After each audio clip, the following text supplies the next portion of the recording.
Doar órgão é salvar vida. O gesto de solidariedade vem desde os primórdios da humanidade. O transplante de órgãos é resultado do avanço da medicina e dos sistemas de assistência social.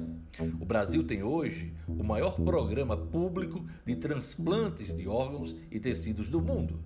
A fila de pacientes é enorme e respeita sérias regras de coleta e destino do material doado. A Central de Transplantes do estado do Rio Grande do Norte é uma das mais ativas do país e segue na luta para conscientizar a população e aumentar o número de doadores. Minha convidada da semana é a assistente social Meire Bruno, especialista no assunto e uma das colaboradoras da Central de Transplantes do estado. Meire, quando o homem se deu conta que poderia salvar vidas trocando órgãos?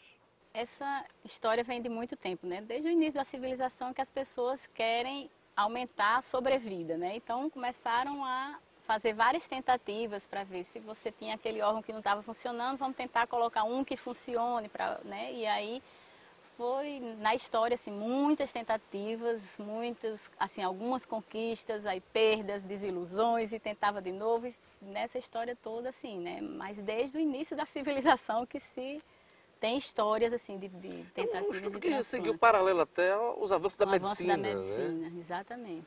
Em que ponto da história chegamos ao transplante propriamente dito?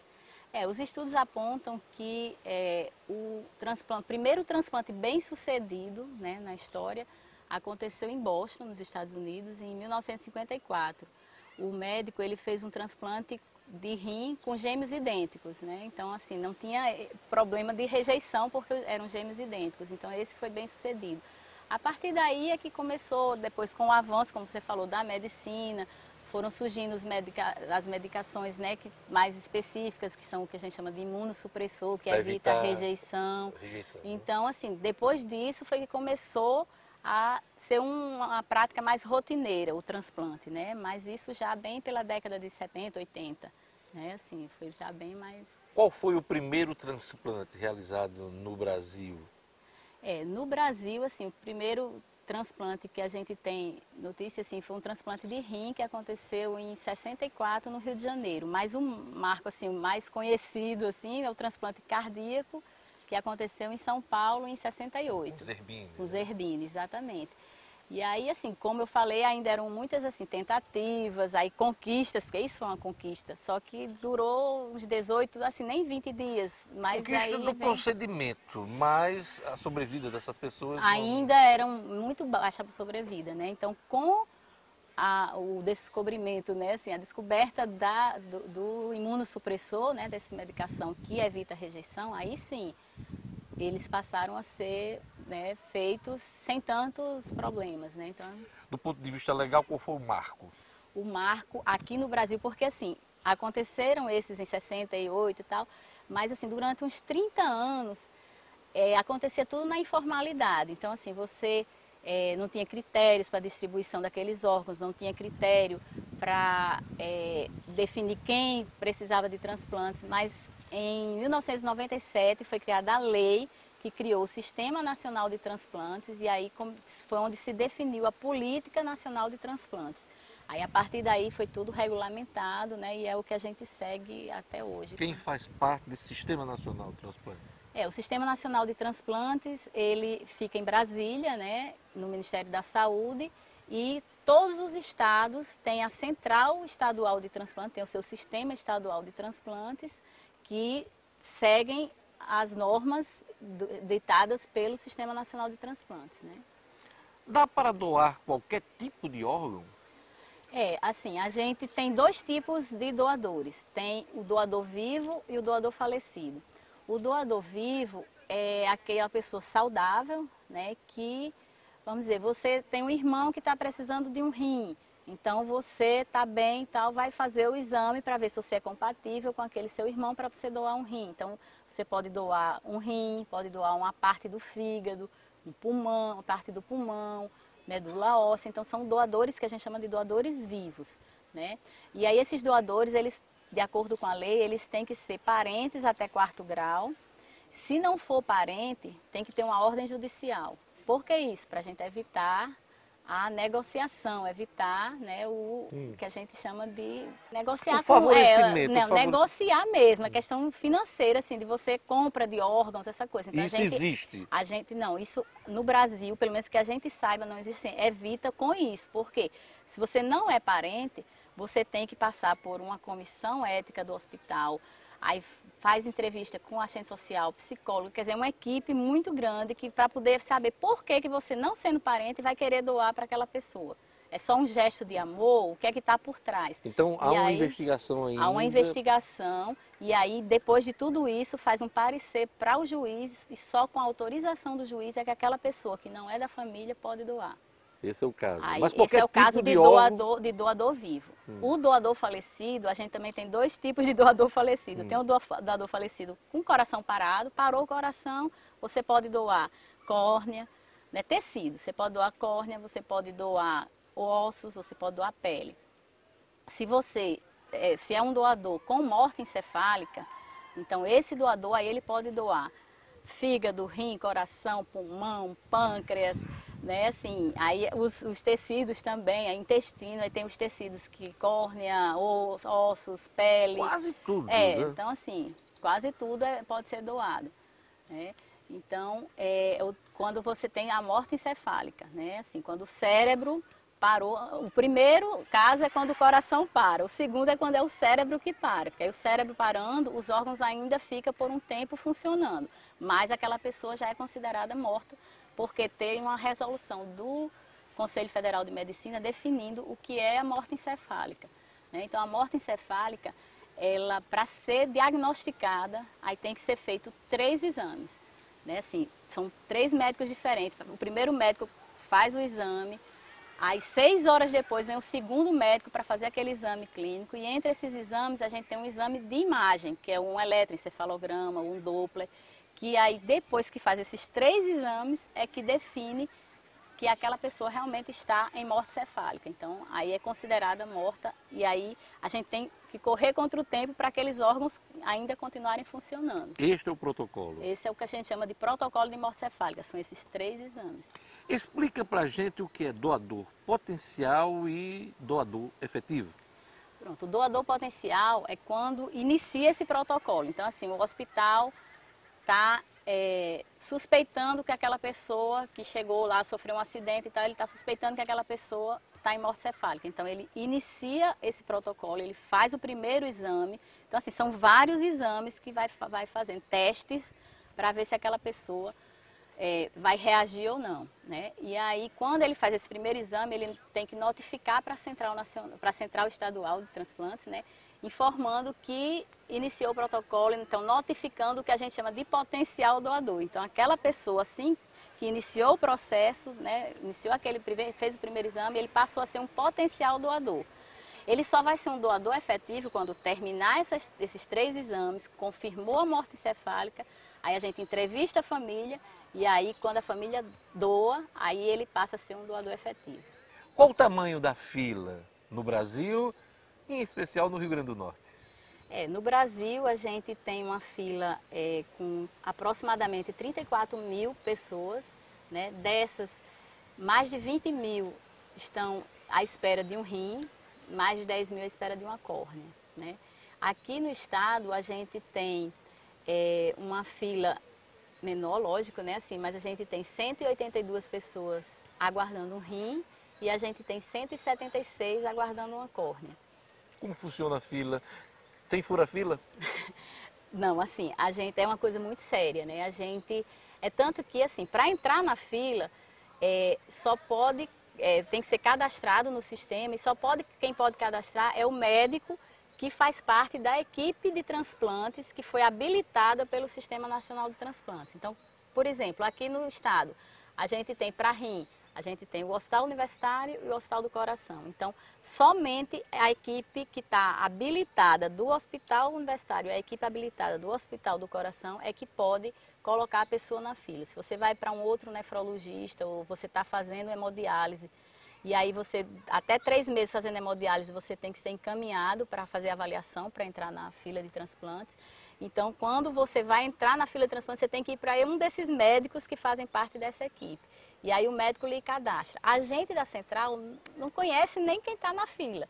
Quando a família autoriza a doação, aí a gente tem todo um processo, né, dessa parte de doação, que a gente recebe os dados do setor que fica mais, que é a OPO, que é a Organização de Procura de Órgãos, que é o setor que fica mais próximo daquele doador, vai acompanhando, pega todos os resultados de exame e tal, e manda para a gente. Quando a gente recebe esse resultado de exame, que a gente coloca no sistema, o sistema faz todo o trabalho e retira o ranking, que a gente chama ranking, né, que é a lista com os primeiros colocados, assim, os que estão mais compatíveis com aquele doador. Então, assim, a gente não tem nem ideia. Não é tempo de espera, não. Também, né? assim, depende muito da situação. No caso de córnea, é tempo de espera. Então, assim, se você está há mais tempo, você vai ser o primeiro da fila, né? Então, só precisa disso, não tem compatibilidade. No caso do rim, porque a gente, além do tempo, você tem que ter a compatibilidade. Às vezes a pessoa acabou de entrar na fila, mas vem um doador que é totalmente compatível com ele e ele tem a sorte de ser logo chamado. Então, no caso de rim, é a compatibilidade que conta. Meire, a gente tem notícia que muita gente morre nessa fila, né? Nessa fila à espera de um órgão. Qual o tempo médio de espera dos principais órgãos? Assim, é como eu digo a você, assim, depende muito, porque tem pessoas que estão lá há 5 anos na fila, e tem outros que acabaram de entrar, né? Então, assim, a gente realmente tem... E rim tem uma coisa que, assim, é boa, porque você tem uma terapia que é substitutiva, que é a hemodiálise. Então, assim, você fica com uma qualidade de vida não tão boa, porque você tem que fazer hemodiálise 3 vezes por semana e tal, mas não tem muitos casos de óbitos na fila de rim. Esses pacientes podem suportar mais Exatamente. uma espera, né? Agora, fígado, coração, né? Assim, se você não receber logo, realmente, então, por que a fila também é bem menor? Porque as pessoas muitas vezes não resistem, né? Então não há privilégios. Não, essa lista, a gente diz que é uma lista única, porque assim, primeiro a gente tira essa lista daqui do estado, né? Então, sai o nome das pessoas que são mais compatíveis ou que estão há mais tempo, então evita, né, assim, tem justiça nisso aí, evita privilégios econômicos.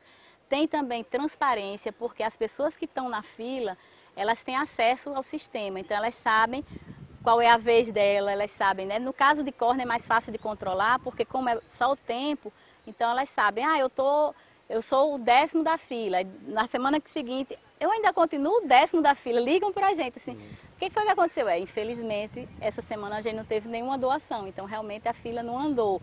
Então, mas eles acompanham, né? Então, assim, é uma coisa muito boa, porque a gente tem transparência nisso.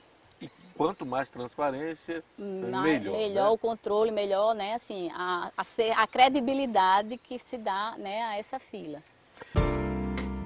Respeito à vontade do doador.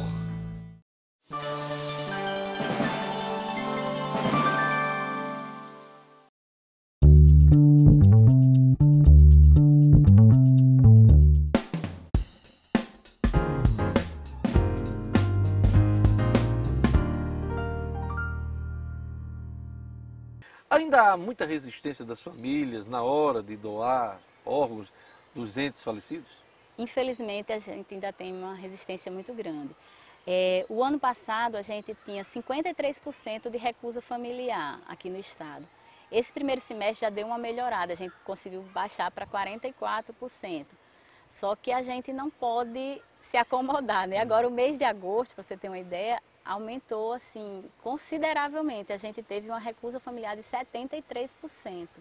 Então, de cada 100 pessoas que a gente entrevista, 73 diz não para doação, né? Então, a gente tem que fazer ainda um trabalho muito grande com a população. O que as famílias alegam na hora de rejeitar uma possível doação?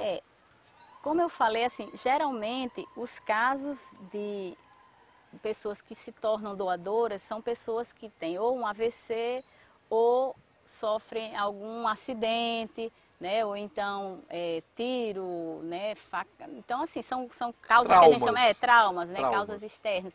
Então, isso aí significa que aquela pessoa ela estava bem. Até agora ela estava bem. De uma hora para outra ela tá. Aí chega o médico para dizer assim, olha, essa pessoa está em morte cefálica. Então, é um choque. Na hora que vai entrevistar, conversar com aquela família. A abordagem é sempre difícil, né, Meire? Difícil, porque é um momento muito difícil para aquela família, né? Então, o que é que o que é que eles alegam geralmente? Então, às vezes, tem a questão do próprio atendimento, porque aí essas pessoas sempre vão primeiro para o pronto-socorro, né? Para aquele pronto atendimento. Então, assim, dependendo do atendimento, eles alegam, eu não fui bem atendido quando meu parente chegou aqui, ele não foi bem atendido, não sei o que, agora vocês querem, ninguém ajudou ele, agora querem que a gente ajude, não sei o que, tem um pouco disso.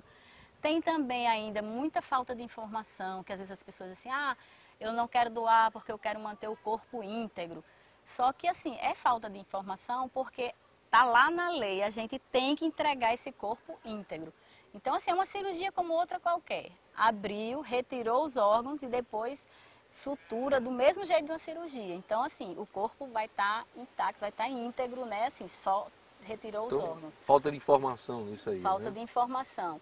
Então, assim, são realmente... Questão religiosa também pesa muito. Não, a questão religiosa não tanto, porque nenhuma religião é contra a doação de órgãos. Você tem uma ideia, nem o Testemunho de Jeová, né, assim, que não é favorável à doação de sangue, mas a de órgãos eles não são contra. Então a questão religiosa não pesa, não né? pesa muito, não pesa não, assim, depende muito de cada pessoa. Às vezes pode acontecer da pessoa querer usar até a religião, mas muitas vezes, quando a gente entrevista, o que é que a pessoa diz assim?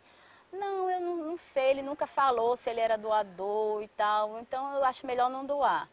E aí vem a questão de todas as nossas campanhas, né? Se você é doador, avise a sua família. Então é importante que a pessoa deixe isso claro em algum momento da convivência familiar. Exatamente, para não deixar essa discussão acontecer só num momento tão trágico, né? Então, a gente fala muito isso, assim.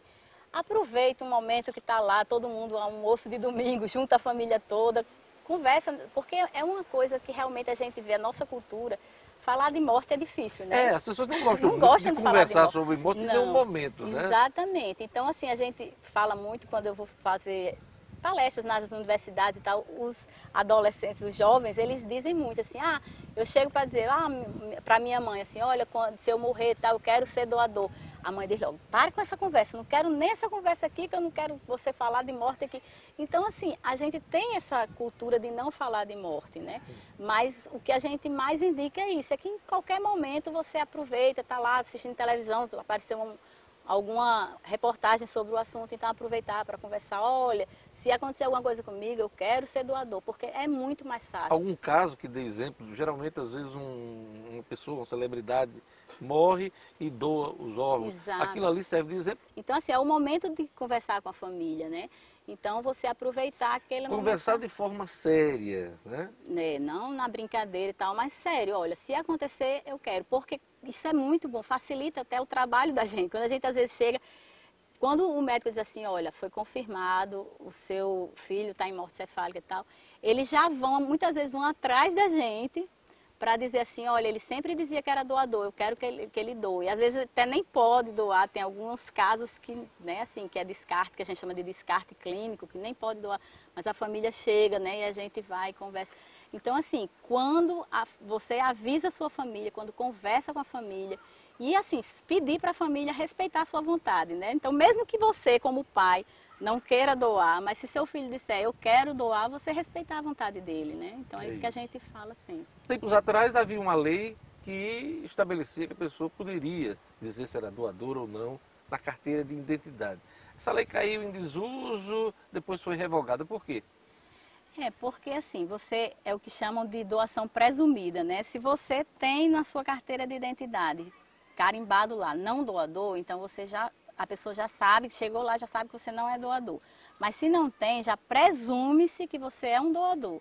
Então, o que é que isso aconteceu? Muitas vezes você ia para o ITEP fazer sua identidade, o funcionário do ITEP perguntava, você é doador? A pessoa, como assim? Não, porque a gente tem que botar aqui na identidade se você é doador ou não. Sem ter tido nenhuma discussão, a pessoa ficava naquela hora assim, na dúvida, aí às vezes o próprio funcionário dizia, então é não doador, carimbava não doador. Havia o medo até da pessoa ir para o hospital e... Exatamente. A credibilidade no sistema de saúde também acontece. Então, o que é que acontecia? As pessoas diziam, se eu deixar que eu sou doador e chegar no hospital, eu não tá morto ainda, mas pode ser que queiram tirar meus órgãos mesmo sem eu estar morto. Então, não tinha essa, né, credibilidade no sistema, né, não acreditava que poderia não. Então, com isso, a doação caiu consideravelmente. Então, quando foi em 2000, isso foi em 97, quando foi em 2001, aí teve uma nova lei onde agora é o que a gente chama de doação consentida, quer dizer, a família tem que autorizar.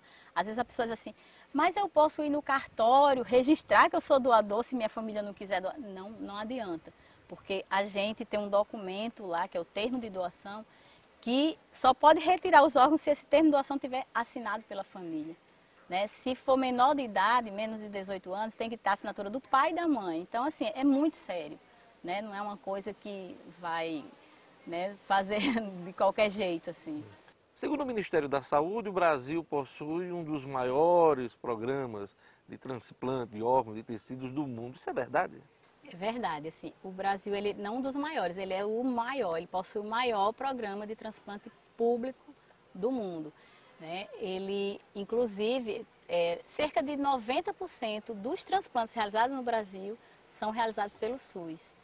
E o SUS, além de fazer o transplante, ele dá toda a assistência integral àquele transplantado, até com a medicação, né? Então, a pessoa recebe toda aquela medicação que eu falei dos imunossupressores, que a pessoa tem que receber para o resto da vida para evitar a rejeição daquele órgão.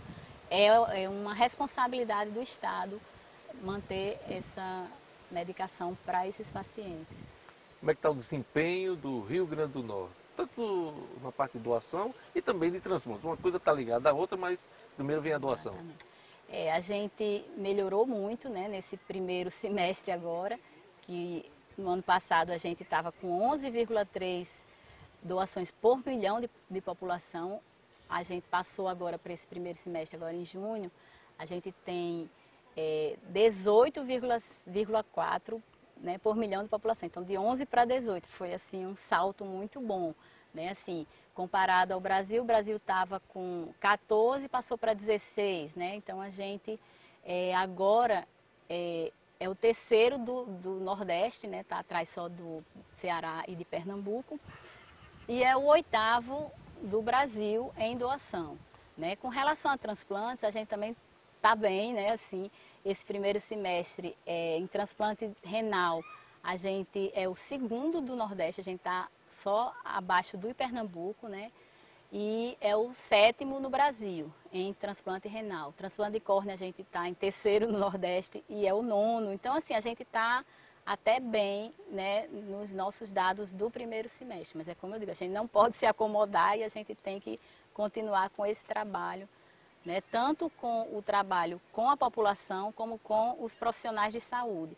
Né, porque os profissionais de saúde é quem vão informar para a gente se tem algum potencial doador. Né, e a população é quem vai assinar se vai doar ou não. Só tem transplante se tiver doação, e só tem doação se a família autorizar.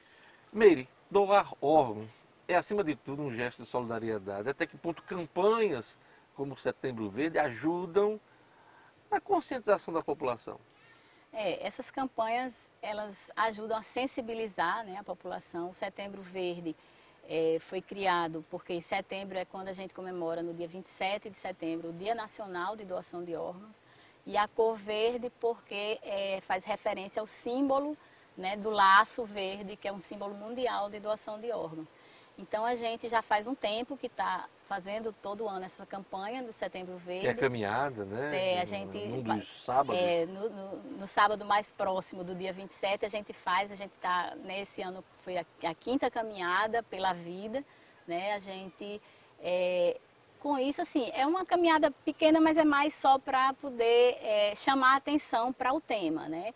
E esse ano, além da gente trabalhar com a população sobre a doação de órgãos, a gente também priorizou a volta dos transplantes de fígado e os transplantes de coração. Isso aqui no Rio Grande do Norte. Rio Grande do Norte, porque a gente, como eu falei, só está fazendo transplante de rim e de córnea. Vocês querem que volte o A fígado? gente está querendo que volte fígado e coração, porque a gente tem uma demanda muito grande de fígado e a gente tem que encaminhar essas pessoas para outros estados. Geralmente a gente encaminha para Fortaleza. Então são pessoas que vão com um acompanhante só, o estado ele banca a ida dessa pessoa, mas assim, é a passagem do paciente e do acompanhante e há uma ajuda de custo, mas essa pessoa fica sozinha vários meses. Muitas né? delas Então, são assim, carentes. carentes, não sabem nem andar em Natal, às vezes, que é do interior, vai andar em Fortaleza, vai andar em São Paulo. Então, o ideal seria a gente voltar a ter aqui em Natal, né? Para a gente poder atender a essa demanda que tem hoje, né? Então, a gente está dando uma priorizada também, trabalhando com os hospitais, tentando sensibilizar esses hospitais a voltarem a fazer transplantes. Então, além da sensibilização com a população. Então, você já sabe, né? Se você é doador, avise a sua família. Doe órgãos, salve vidas. Eu queria agradecer a entrevista de Meire Bruno, minha colega de Salesiano, tempos atrás. Vamos aproveitar e mandar um abraço para o nosso grupo de estudo, um abraço para a Ana Célia, um abraço para a Flávia Lima, um abraço também para a Joselânia. Obrigado, Meire, por sua entrevista. Eu que agradeço essa oportunidade de a gente estar divulgando o tema, né, da doação de órgãos. Parabéns. Obrigada.